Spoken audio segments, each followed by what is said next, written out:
आइए शुरू करते हैं।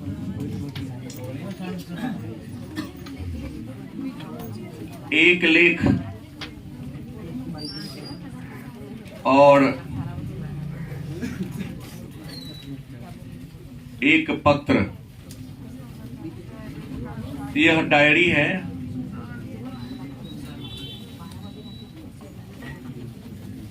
और इसके लेखक है भगत सिंह, या यूं कहें सरदार भगत सिंह। एक लेख और एक पत्र सरदार भगत सिंह के द्वारा लिखा गया एक डायरी है। यद्यपि आप सभी जानते हैं कि सरदार भगत सिंह सिख समुदाय से संबंधित एक उग्र या घोर राष्ट्रवादी थे, कट्टर राष्ट्रवादी थे और स्वाधीनता के आंदोलन में गरम दल के नेता थे। इनका पूरा परिवार ही स्वतंत्रता सेनानी और गरम दल के ही विचारधारा के थे, क्योंकि इनके पिता और चाचा जी भी गरम दल के एक स्तंभ लाला लाजपत राय के सहयोगी के रूप में काम किया है। इनके दो अन्य भाई भी थे, वह भी स्वतंत्रता के लड़ाई में अपने प्राणों की आहुति दिया, कई बार जेल भी गए। अपने अदम्य साहस के लिए, जोश के लिए भारतीय राजनीति में स्वतंत्रता की लड़ाई में ये जाने जाते हैं। तो ये इन्हीं के द्वारा लिखा गया डायरी को पढ़े। इससे पहले हम लोग भगत सिंह के जीवन चरित्र को जान ले कि भगत सिंह, इनके जन्म की बात करते हैं तो भगत सिंह का जन्म 28 सितंबर 1907 ईस्वी में हुआ था। 28 सितंबर 1907 ईस्वी को लायलपुर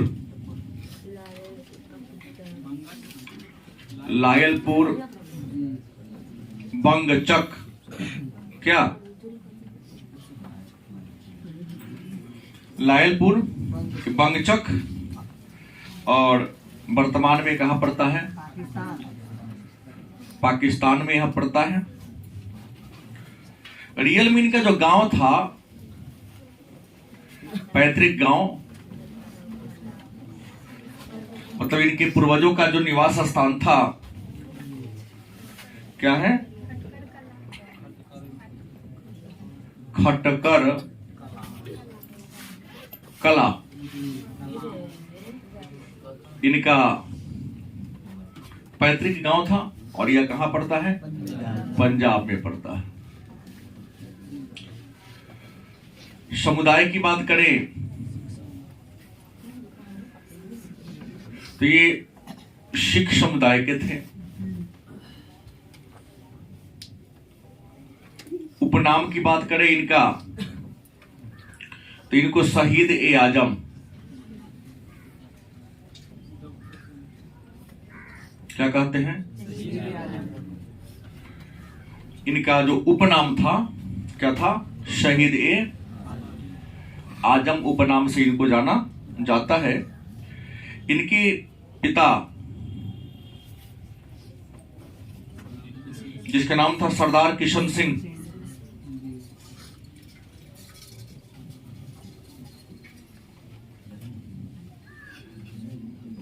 माता का नाम करें तो इनके माता का नाम था विद्यावती। चाचा सरदार अजीत सिंह तथा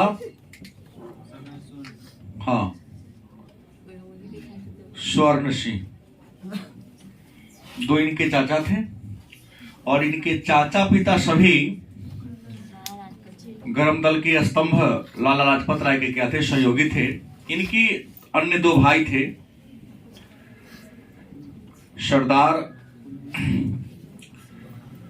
कुलवीर सिंह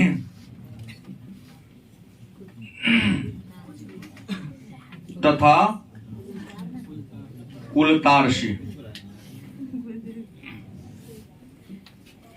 कुलवीर सिंह और कुलतार सिंह यानी इनके दो क्या थे, भाई थे। इन दोनों को भी अंग्रेजों ने आजादी की लड़ाई में जेल में रख दिया था। पिता भी कई बार जेल गए थे। प्रभावित जिस व्यक्ति से ये प्रभावित हुए थे बचपन में, कहा जाता है कि स्वतंत्रता की लड़ाई में एक व्यक्ति के व्यक्तित्व से ज्यादा प्रभावित हुए थे और हमेशा अपने पॉकेट में उन्हीं का फोटो रखा करते थे। नहीं तो प्रभावित से अच्छा होगा यहां लिखना आदर्श। क्या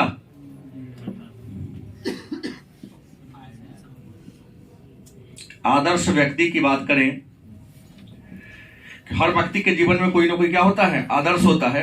ऐसे ही सरदार भगत सिंह के जीवन में करतार सिंह सराभा, क्या करतार सिंह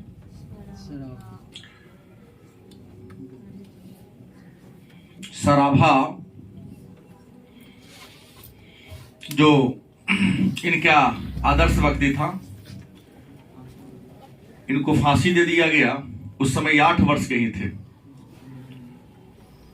हमेशा इनका फोटो अपने पैकेट में क्या करते थे, रखा करते थे। ये कहते हैं कि जब 12 वर्ष का इनका उम्र हुआ तो जालियांवाला बाग हत्याकांड की घटना घटी थी। और जालियांवाला बाग हत्याकांड 13 अप्रैल 1919 ईस्वी को घटी। उस समय इनका उम्र मात्र 12 वर्ष था। जालियांवाला बाग हत्याकांड ने इनके हृदय को झकझोर दिया था। लिखते हैं कि घटना के बाद ये जालियांवाला बाग में गए, वहां की मिट्टी को उठाकर अपने कपार में इन्होंने लगाया था और आजादी की लड़ाई में कुछ इन्होंने प्रण किया था। प्रण क्या किया, इतिहासकार कहते हैं कि जिस दिन ये आजादी की लड़ाई में अपने घर को छोड़कर भागे थे, उस दिन इनकी सगाई होने वाली थी। यह कहकर निकले कि जब तक हमारा देश, हमारी मातृभूमि औपनिवेशिक सत्ता से मुक्त नहीं होगी तब तक हम विवाह नहीं करेंगे। और यह कहकर वहां से भाग निकले और उत्तर प्रदेश में आकर गणेश शंकर विद्यार्थी से, इनके सेकंड जीवन को प्रभावित करने वाला कोई पर्सनालिटी था तो गणेश शंकर विद्यार्थी यहाँ आए। एक बहुत अच्छे पत्रकार भी थे और अंग्रेजों के विरुद्ध लिखने वाले निर्भीक पत्रकार थे, कह सकते रवि साहब की तरह। हाँ, भले ही कुछ लोग गलत बने लेकिन वास्तविकता को दिखाते, इनको डर किसी से नहीं है। और रियल में पत्रकार को डर नहीं होना चाहिए, क्योंकि जनता का आंख, जनता पत्रकार के दृष्टिकोण से ही व्यवस्था को देखने का काम करता है। नहीं तो हम लोग कहां से देख पाएंगे। लेकिन वही अगर बिक जाए, सरकार की चापलूसी करना शुरू कर दे, गलत किसे, तो फिर लोकतंत्र की तो धज्जियां उड़ा देंगे आज के श्वेत वस्त्रधारी अंग्रेज। अंग्रेज चला गया, उनके जीन लेकिन है कुछ लोगों में अभी। हाँ, अलमीरा छोड़ दिया। लोग को बस शरीर पर धारण करने के लिए नहीं है, कुछ लोग तहखाना में रखते हैं सोने चांदी। नहीं, आपके छोटे छोटे शहर के लोग भी एक ड्रग इंस्पेक्टर पकड़ाए हैं जो सोना के कटोरा में हाँ कुछ करते हैं, मिला है आपके सीतामढ़ी। खैर मुद्दे पर आइए। तो आदर्श व्यक्ति कौन थे? करतार सिंह सराभा इनके आदर्श व्यक्ति थे। आपको बता दें इनकी शिक्षा, स्नातक कर दूं, लेकिन ये भी अपूर्ण नहीं था। स्नातक लेकिन क्या था? अपूर्ण, पूरा नहीं कर सके थे, क्योंकि राष्ट्रपिता महात्मा गांधी, यूं कहे महात्मा गांधी ने 1920 में असहयोग आंदोलन छेड़ दिया और ऐलान किया था इन्होंने, मतलब गांधी जी ने, कि सभी छात्र पढ़ाई लिखाई छोड़कर आंदोलन में सहयोग करें, क्योंकि उस पढ़ाई का कोई मूल्य नहीं है यदि आप परतंत्र हैं, आप स्वाधीन नहीं हैं। तो गांधी जी के कहने पर बहुत सारे लोगों ने, बहुत सारे क्या, सभी छात्रों ने, जिनमें राष्ट्रीयता की एक कतरा भी उनके शरीर में खून का था, तो उन्होंने पढ़ाई लिखाई को छोड़ दिया। लेकिन कहते हैं भगत सिंह बड़ा प्रभावित, दुखी हुए थे जब 5 फरवरी 1922 ईस्वी को चौरी चौरा हत्याकांड के कारण महात्मा गांधी ने असहयोग आंदोलन को क्या ले लिया, वापस ले लिया। वापस लिया तो जितना गांधी जी के सपोर्टर थे मन मस्तिष्क से, उतना ही ज्यादा ये मन से क्या हो गया, खुलकर विरोध तो नहीं कर सकते थे, क्योंकि राजनीति में खुद इनकी बैठ नहीं बनी थी, उतनी इन्होंने अभी पहचान दिलाया नहीं था। गांधी से भी इनका ये टूट गया और कांग्रेस के प्रति भी मोह इनका क्या हो जाता है, भंग हो जाता है। और 1923 में कहां चले गए, कानपुर, किसके पास, गणेश शंकर विद्यार्थी के पास। और किस पत्रिका के लिए काम किया, प्रताप नामक पत्रिका के लिए गणेश शंकर विद्यार्थी के साथ रहकर इन्होंने क्या किया था, काम किया था। उसके बाद 1926 की कहानी हिस्ट्री में आपने पढ़ा होगा, नौजवान सभा। 1926 में इन्होंने नौजवान सभा नामक एक पार्टी बनाई थी, और इस नौजवान सभा की शाखाएं, ब्रांच उत्तर भारत के अलग अलग शहरों में स्थापित किया, क्योंकि इनका मानना था कि नौजवान जब तक आंदोलन की कड़ी से नहीं जुड़ेगा तब तक देश की आजादी थोड़ी सी मुश्किल होती है, क्योंकि युवा में जुनून होता है, जोश होता है, उत्साह होता है, और उसमें हर कुछ कर गुजरने की क्षमता होती है। तो नौजवानों को राष्ट्रीय आंदोलन की कड़ी से जोड़ने के लिए इन्होंने 1926 में क्या किया था, नौजवान भारत सभा नामक एक पार्टी बनाया था। उसके अलावा 1928 से 31 तक, 1928 से 1931 तक किनके साथ, चंद्रशेखर आजाद,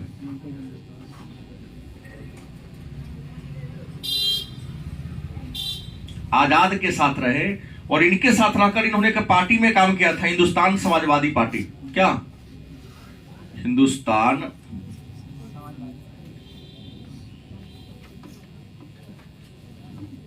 समाजवादी प्रजातांत्रिक, क्या,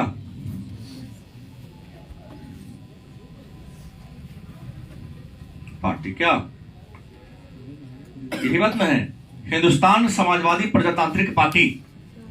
चंद्रशेखर आजाद के द्वारा 1928 में इस पार्टी का गठन किया गया था। तो उसी पार्टी के साथ रहकर इन्होंने स्वतंत्रता के लिए सहयोग किया, काम किया। उसके बाद एक बात तो हिस्ट्री में ही पढ़ा दिया हूं कि 1929 की कहानी है, क्या, 8 अप्रैल 1929 में, कहा, लाहौर में, केंद्रीय असेंबली में, है ना,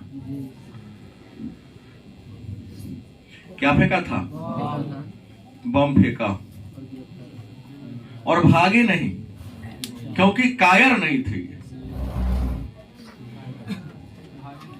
भागे बेम, बम फेंकर वहां रह गए।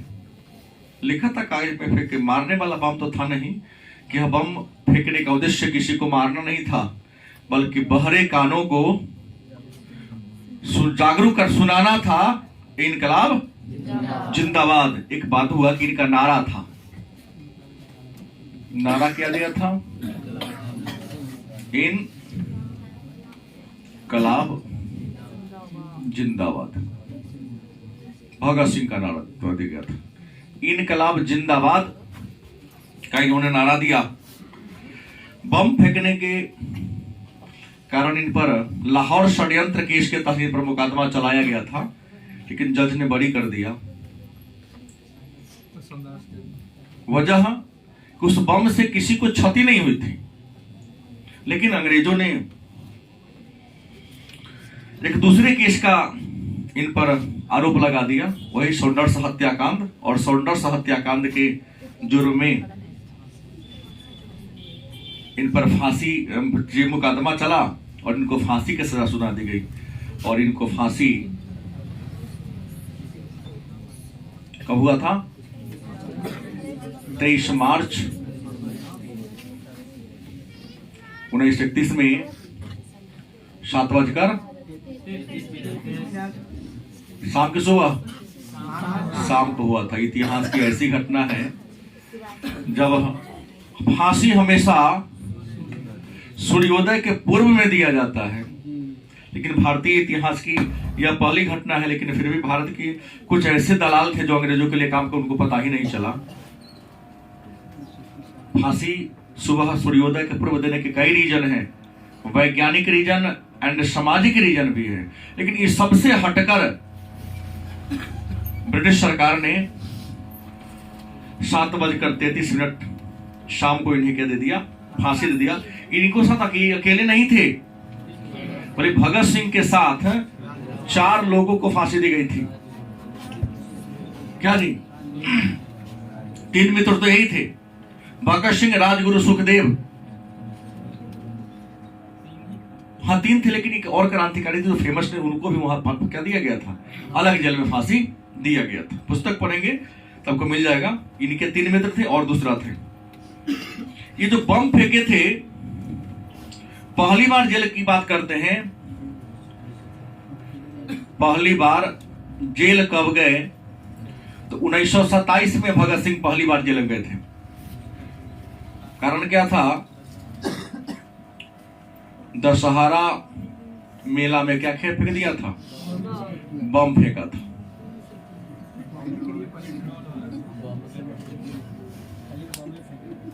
हाँ, किसी ने कहा ना, वाल्टेयर ने, कि 100 चूहों की अपेक्षा एक शेर का शासन उत्तम है। चूहा की तरह घुट घुट कर मरने से अच्छा एक बार शेर की तरह मरो कि शहीद कहलाओगे। हमने तो कहा ही है एक साहित्य में, कहानी में, कि निमोनिया से मरने वाले को मुरब्बे नहीं मिलते। स्वतंत्रता की लड़ाई में शहीद के सूची में उन्हीं का नाम दर्ज हुआ है नहीं, जिन्होंने कुछ किया है।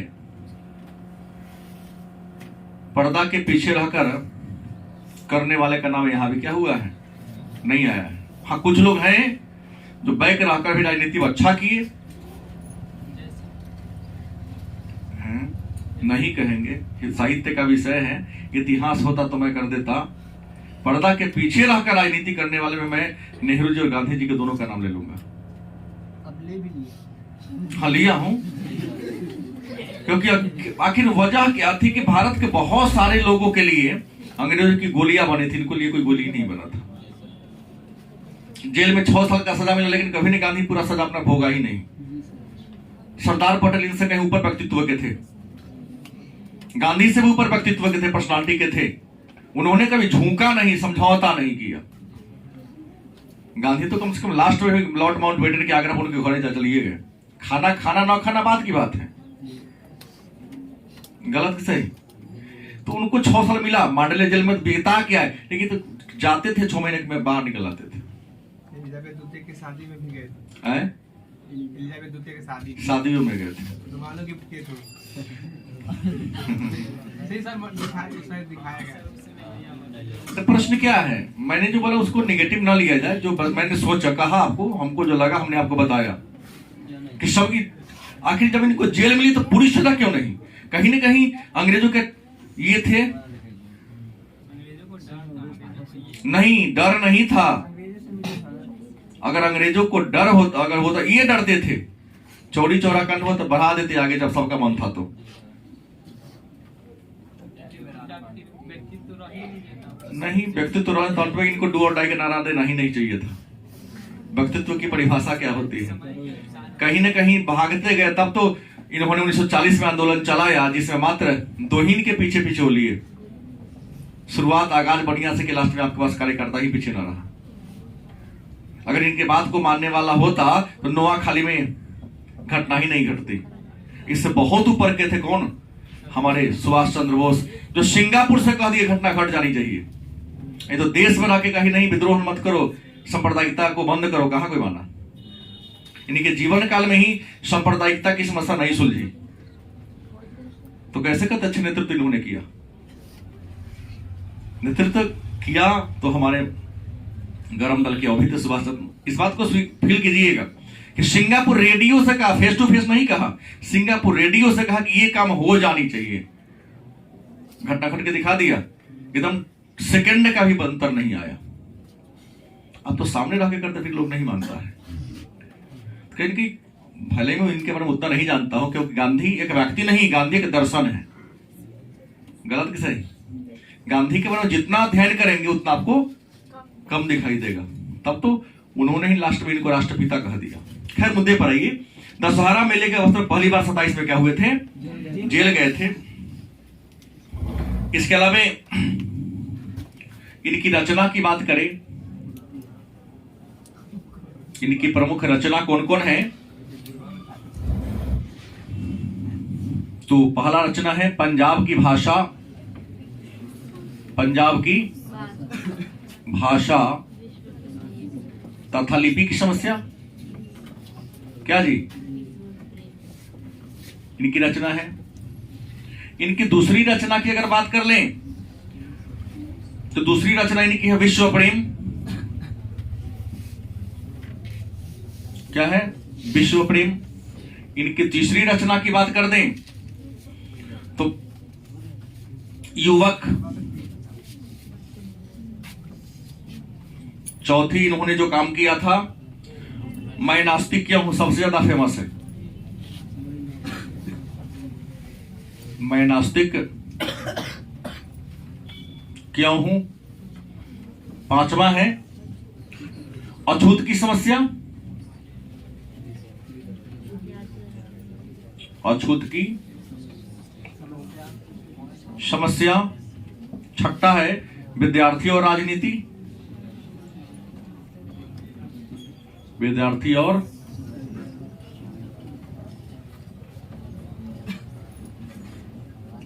राजनीति। इसके अलावा सत्याग्रह और हड़ताल,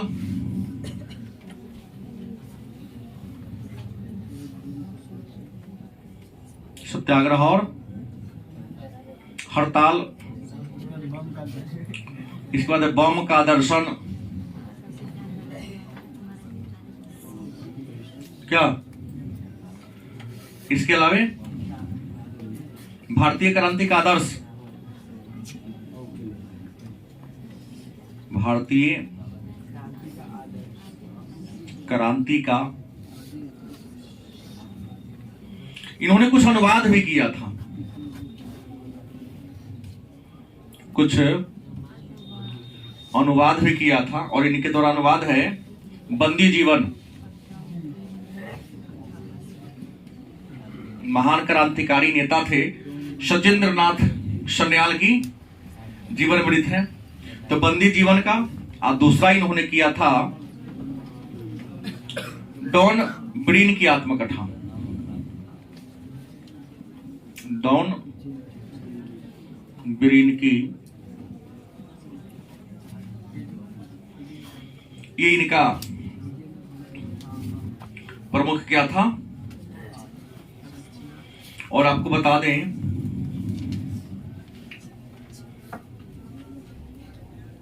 इनकी रचना जो प्रकाशित न हो सकी,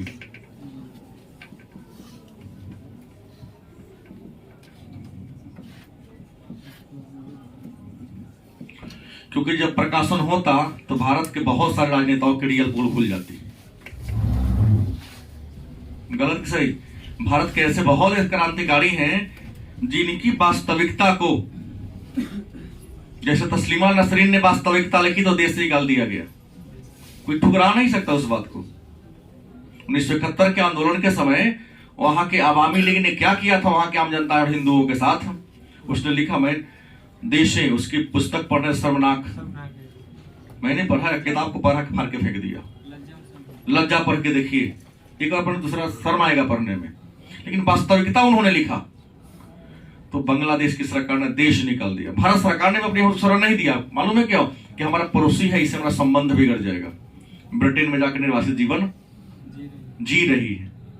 तो सच्चाई उगलने वाले को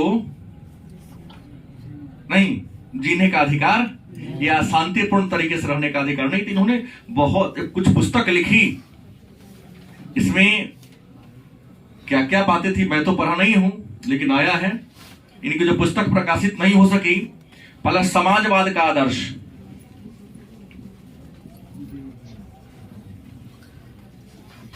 समाजवाद का भगत सिंह का है, लेकिन इसको आम जनता में वितरित नहीं होने देगा, रातों रात बॉन्ड लगा दिएगा इस पर। दूसरा इनका आत्मकथा, किनका आत्मकथा? भगत सिंह की आत्मकथा। अगर आत्मकथा प्रकाशित हो जाती तो सोचने की बात है कि भगत सिंह ने सुखदेव को क्यों पत्र लिखा, आखिर जेल में क्या क्या टॉर्चर किया था अंग्रेजों ने। चर्चा नहीं है पुस्तक में कि भगत सिंह ने इतना वीर जो हंसते हंसते प्राण फांसी पर चढ़ गए।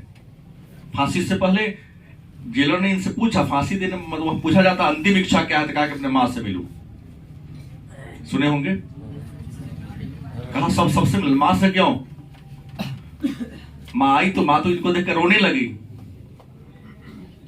भगत सिंह ने प्रश्न किया, अगर तुम रोएगी तो लोग तो आंदोलन करने से भी क्या होगा, डरेगा। तो मां इससे भी ज्यादा हिम्मतगर थी, कहा कि मैं रो इसलिए नहीं रही कि तुमको फांसी दिया जा रहा है, और रोने का रीजन है कि तुम्हारे पिताजी मर गए, तो और भगत सिंह पैदा कर देती, कितने को फांसी देगा ये। तो ऐसे वीरांगना मां के संतान थी।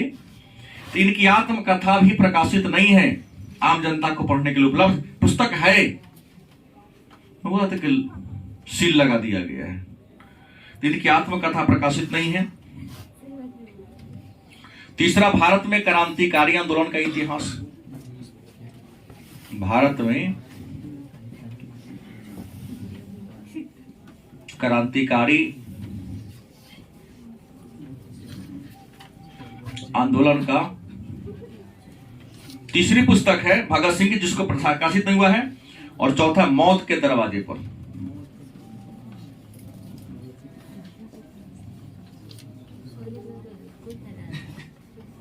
ये चार ऐसी पुस्तक हैं जो भगत सिंह की क्या है, रचना है, और इसका प्रकाशन नहीं हो सका है। तो आइए एक बार निचोड़ जान ले। अगर आपसे इतिहास में भी यह आ सकता है, अभी तक पूछा नहीं गया है, लेकिन क्या पता कहीं न कहीं 13 पाठ में तो भारतीय स्वतंत्रता आंदोलन के बारे में चर्चा करना है। और स्वतंत्रता आंदोलन के एक गर्म दल के यह भी एक पिलर थे जो अंग्रेजों पर हमेशा भारी रहे। गलत है सही? तो भगत सिंह, जिनका जन्म 28 सितंबर 1907 ईस्वी को वर्तमान पाकिस्तान के लायलपुर के बंगचक में हुआ था, लेकिन इनका जो पैतृक गांव था खटक कला, जो पंजाब में पड़ता है, यह सिख समुदाय के थे। इनका उपनाम शहीद आजम था। इनके पिता का नाम सरदार किशन सिंह, माता का नाम विद्यावती। दो चाचा थे, सरदार अजीत सिंह और सरदार स्वर्ण सिंह, जो लाला लाजपत राय के साथ रहते थे। उनके साथ ये भी कई बार जेल गए। भाई सरदार कुलवीर सिंह और कुलतार सिंह आजादी की लड़ाई में, स्वतंत्रता की लड़ाई में इन्होंने भी जेल की यात्रा किया था। इनके जो आदर्श व्यक्ति थे करतार सिंह सराभा, जिनका फोटो हमेशा अपने पास रखा करते थे। इन्होंने अपूर्ण स्नातक शिक्षा प्राप्त किया था। बीए में चल गए, स्नातक में चल गए, लेकिन असहयोग आंदोलन के कारण इन्होंने पढ़ाई को बीच में ही क्या कर दिया था, ब्रेक लगा दिया था। और जब छोड़ दिया तो दोबारा विद्यालय को मुड़ के देखा भी नहीं। आजादी की लड़ाई में अपने आप को ऐसे ये कर दिए कि पुस्तक को छूने का मौका नहीं मिला। कहा जाता 1923 में चौरा चौरी हत्याकांड के बाद जैसे ही महात्मा गांधी ने असहयोग आंदोलन को वापस ले लिया, तो 1923 में दोबारा विद्यालय को लौटे नहीं और एक महान क्रांतिकारी पत्रकार, निर्भीक पत्रकार, जो उत्तर प्रदेश के कानपुर से प्रताप नामक पत्रिका का संपादन करते थे, अंग्रेजों के नीतियों को आलोचना करते थे, उस पत्र का पेपर में जाके क्या हो गए, जुड़ गए। और कुछ महीनों उस एक अच्छे पत्रकार के रूप में, न्यूज कलेक्शन करने वाले के रूप में इन्होंने काम किया। नौजवानों में राजनीतिक चेतना जगाने के लिए, नौजवानों को देश के लिए कुछ त्याग करने के लिए और आजादी की लड़ाई में शरीक होने के लिए 1926 में नौजवान भारत सभा या नौजवान सभा का इन्होंने क्या किया था, स्थापना किया था। उसके बाद इनको लगा कि हमारे आदर्श, हमारे व्यक्तित्व के लायक चंद्रशेखर आजाद को इन्होंने समझा। तो 1928 से 1931 तक चंद्रशेखर आजाद के साथ हिंदुस्तान समाजवादी प्रजातांत्रिक पार्टी के साथ काम किया। पहली बार जेल की यात्रा 1927 में गया था, जब दशहरा के मौका था, भीड़ था, उसी में इन्होंने क्या कर दिया था, बम फेंक दिया था अंग्रेजों का टोली देख करके। नहीं, ये चाहते थे किसी तरह डर पैदा हो, और जब तक इंसान में डर पैदा नहीं होगा, दहशत पैदा नहीं होगा, हमारे अस्तित्व को स्वीकार ही नहीं करेगा। इसी प्रकार का डर पैदा करने के उद्देश्य से ही और अपनी पहचान दिलाने के लिए शायद 8 अप्रैल 1929 को लाहौर के केंद्रीय असेंबली में बम फेंका और यहां पर पहले भाई ने कहा था, इनकलाब जिंदाबाद, मतलब आजादी अमर रहे। और कागज में क्या लिखा था, यह बम फेंकना के उद्देश्य किसी को मारना नहीं है, किसी के जीवन को क्षति पहुंचाना नहीं है, बल्कि उन बहरे कानों को सुनाना है। नहीं, उस अंधों को अपनी ओर आकर्षित करना है जो देश की आजादी के लिए, आजादी के मार्ग में क्या विघ्न पैदा कर रहे हैं। 23 मार्च 1931 को सॉन्डर्स हत्या के जुर्म में, रियलिटी यही है, सॉन्डर्स की हत्या किया भी इन्होंने था, लेकिन अंग्रेजों के पास कोई प्रूफ नहीं था, कोई प्रमाण नहीं था। तो ऐसे क्रांतिकारी थे जो घर में घुस के मारने वाले थे।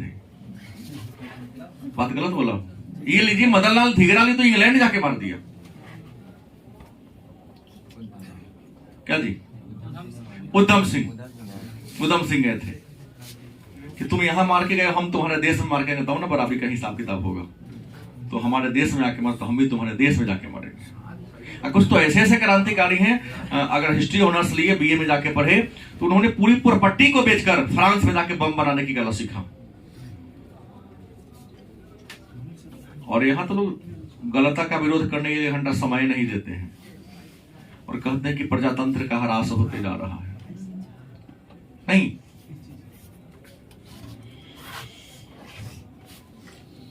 7:33 पर शाम में 23 मार्च 1931 को क्या दी गई?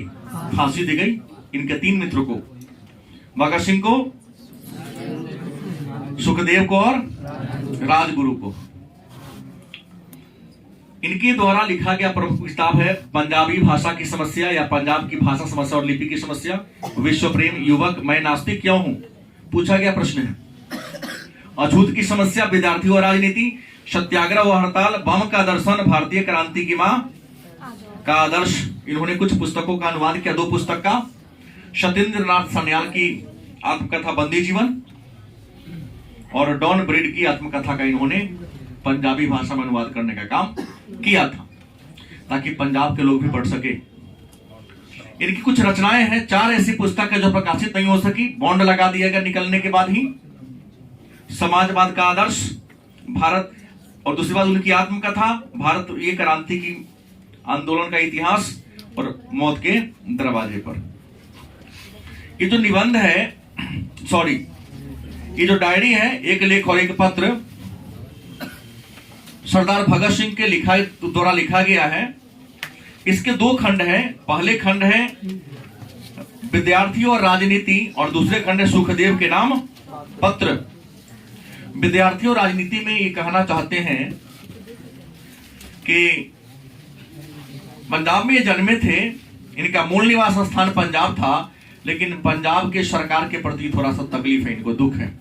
पंजाब के शिक्षा व्यवस्था के प्रति इन्होंने तकलीफ जताया है। इन्होंने कहा कि देश की आजादी के लड़ाई में हर राज्य का कुछ न कुछ योगदान है, लेकिन पंजाबी का कोई योगदान नहीं है। आजादी की लड़ाई में हर राज्य के क्रांतिकारियों ने अपने लहू को बहाया है, खून को बहाया है, लेकिन पंजाबियों ने अपने खून को नहीं बहाया है। इसलिए स्वतंत्रता के इतिहास में पंजाब के बारे में कम चर्चा सुनने को मिलता है। इनको इस बात का दुख है। इसके पीछे इन दोषी मानते हैं अपने विश्वविद्यालय की शिक्षा व्यवस्था को।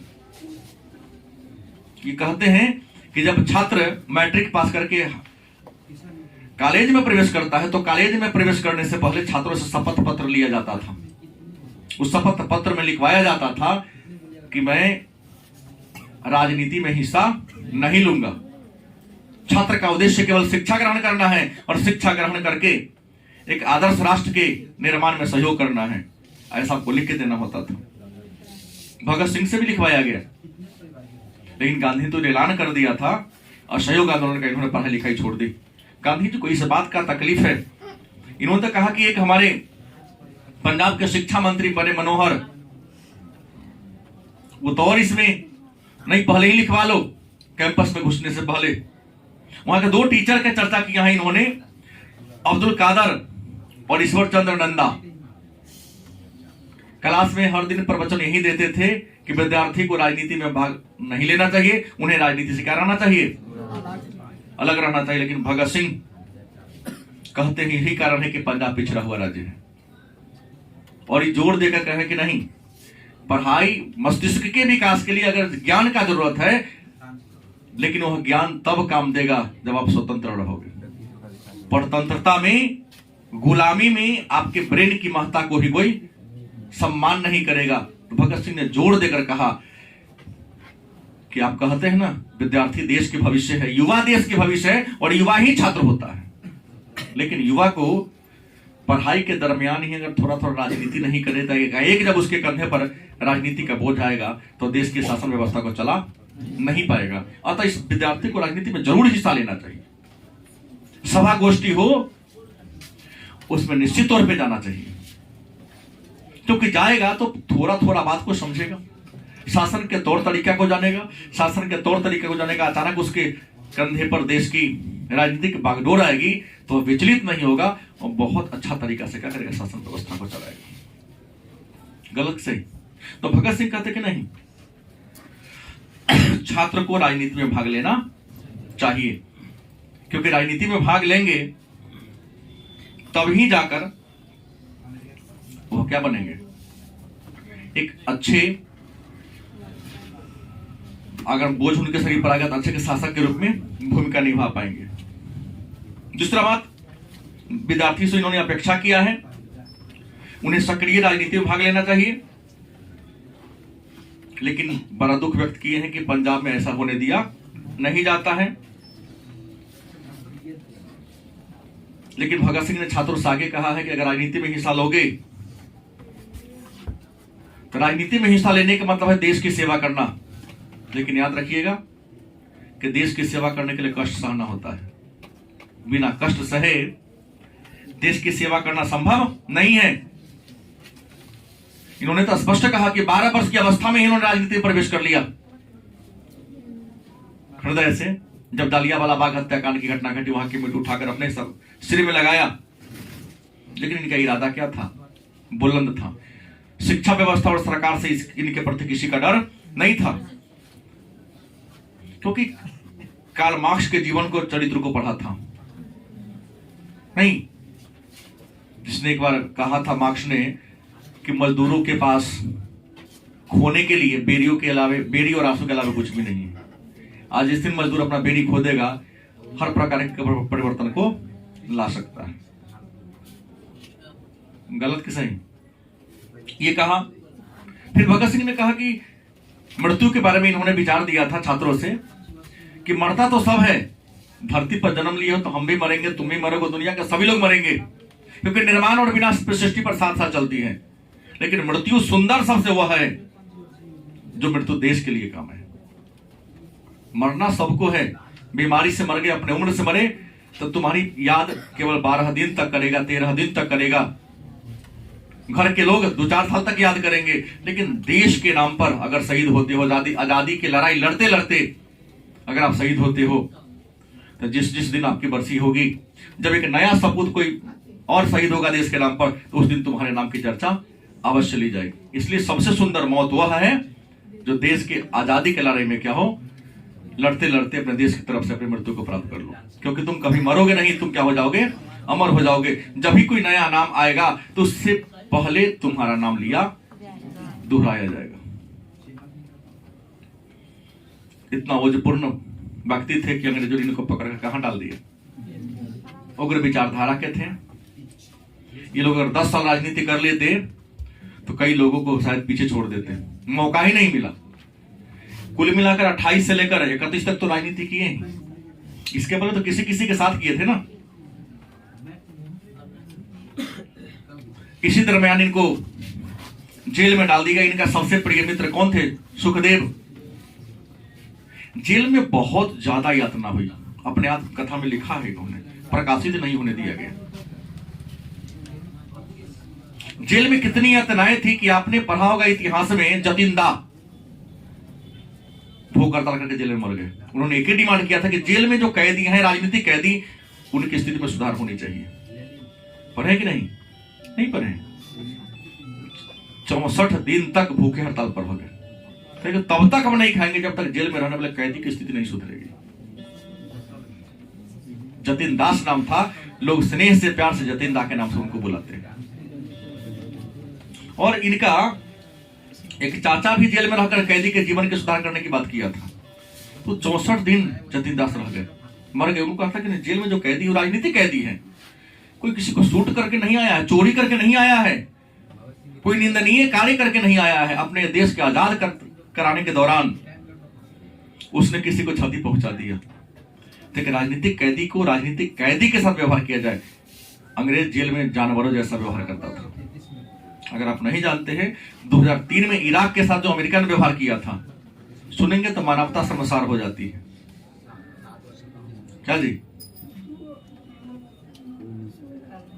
हमने पेपर में पढ़ा है, अमेरिका की आलोचना नहीं कर रहा हूं। अमेरिकी सैनिकों ने जेल में बंद कैदियों को अपना यूरिन पिलाया था और रोटी ऐसे फेंक दिया, कुत्ता की तरह खाओ। जानवर बिना वस्त्र के रहता है, स्त्री हो या पुरुष बिना वस्त्र के रहना है। विश्व के 10 ऐसे ऐसे जेल हैं जहां पर ऐसे अत्याचार किया जाता है। सुने जो मैं बोल रहा हूं, स्वीकार करेंगे या नहीं? ऐसे ऐसे जेल हैं जहां इतनी यातनाएं दी जाती है। तो अंग्रेजों के काल में भी कुछ इस प्रकार की यातनाएं थी। लेकिन प्रश्न है कि अगर उस यातना को बाहर कर दिया जाएगा तो उनका विश्व में, एक तो जालियांवाला बाग हत्याकांड पर इतना जग में हंसाई हुआ, तो इन्होंने जेल में टॉर्चर के कारण कहा कि हम आत्महत्या करने की बात कर ली। अपने मित्र सुखदेव को पत्र लिखा। सुखदेव ने कुछ समझाया उनको कि आत्महत्या कायरतापूर्ण कार्य है। गलत सही पूरी बात को पुनः उन्होंने वहां से जेल से पत्र लिखा कि हमसे गलती हो गई, क्षमा याचना किया और स्वीकार किया कि सही में आत्महत्या, हम थोड़ा सा डर गए थे। क्योंकि आत्महत्या वही करते हैं जो कौन होते हैं, कायर होते हैं, वीर होते हैं, जो मृत्यु से डरते नहीं हैं। इन्हीं सारे बातों का पत्र के माध्यम से क्या हुआ है, वार्तालाप हुआ है। लेकिन अंततः भगत सिंह यही कहते हैं कि राजनीति में छात्र को हिस्सा लेना चाहिए, क्योंकि जब शिक्षित व्यक्ति राजनीति में हिस्सा लेगा तो राजनीतिक व्यवस्था में जो कमियां हैं उसको दूर करने का क्या करेगा, प्रयास करेगा। ठीक है।